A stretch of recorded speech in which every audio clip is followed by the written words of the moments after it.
एनडीएचे उपराष्ट्रपती पदाचे उमेदवार सीपी राधाकृष्णन यांच्याकडून उमेदवारी अर्ज दाखल। पंतप्रधान मोदींच्या उपस्थितीमध्ये अर्ज दाखल। शरद पवार यांच्या राष्ट्रवादीचे आमदार संदीप क्षीरसागर यांनी घेतली अजित पवार यांची भेट। अजित पवार बीडचे पालकमंत्री असल्यामुळे भेट घेतल्याचं क्षीरसागर यांचं स्पष्टीकरण। जळगाव महापालिकेची अंतिम प्रभाग रचना 13 ऑक्टोबरपर्यंत प्रसिद्ध होणार। पालिकेने सादर केलेल्या प्रभाग रचनेच्या प्रारूप आराखड्याला निवडणूक आयोगाकडून 25 ऑगस्ट नंतर मान्यता दिली जाईल। जळगाव बाजार समितीमध्ये रिक्त असलेल्या सभापती उपसभापती पदासाठी 29 ऑगस्टला निवड प्रक्रिया पार पडणार। जिल्हा उपनिबंधकांनी काढले आदेश। मुंबई आणि परिसराला ऑरेंज अलर्ट। शहरासह उपनगरात संततधार सुरूच। पुढील 3 ते 4 तासांमध्ये मुसळधारेचा इशारा। मुंबईमध्ये पावसाची उसंत, मात्र समुद्रात भरती ओहोटीचा इशारा। भरती ओहोटीमुळे जुहू बीचवर 4 मीटर उंच लाटा। जुहू बीचवर सुरक्षेसाठी लाईफ गार्ड आणि मुंबई पोलीस कर्मचारी तैनात।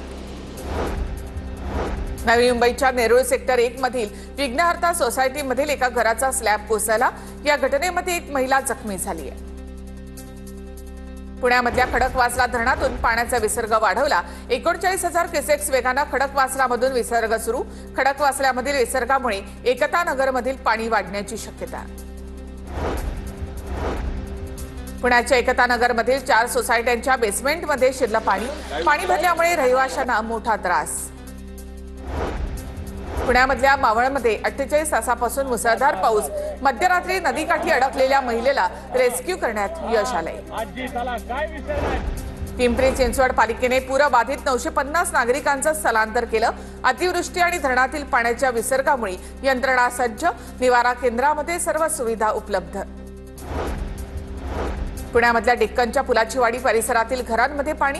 खडकवासलामधून पाण्याचा विसर्ग वाढला। पुराचं पाणी घरामध्ये शिरलं। नागरिकांना सुरक्षित ठिकाणी हलवण्याचं काम सुरू। नालासोपारा रेल्वे स्थानक परिसरामध्ये साचलं कमरेपर्यंत पाणी। साचलेल्या पाण्यातून जाणं येणं शक्य नसल्यामुळे स्थानकामध्ये पोहोचण्यासाठी प्रवाशांकडून हातगाडीचा वापर। गेल्या 4 दिवसापासून सुरू असलेल्या पावसामुळे मोरबे धरण 100% भरलं। नवी मुंबईकरांची पाण्याची चिंता मिटली। नदीकाठच्या नागरिकांना सतर्कतेचा इशारा। मुसळधार पावसामुळे घराची भिंत पडून 3 जण जखमी। कोल्हापूरच्या मौजे मल्हारपेठ इथे घटना।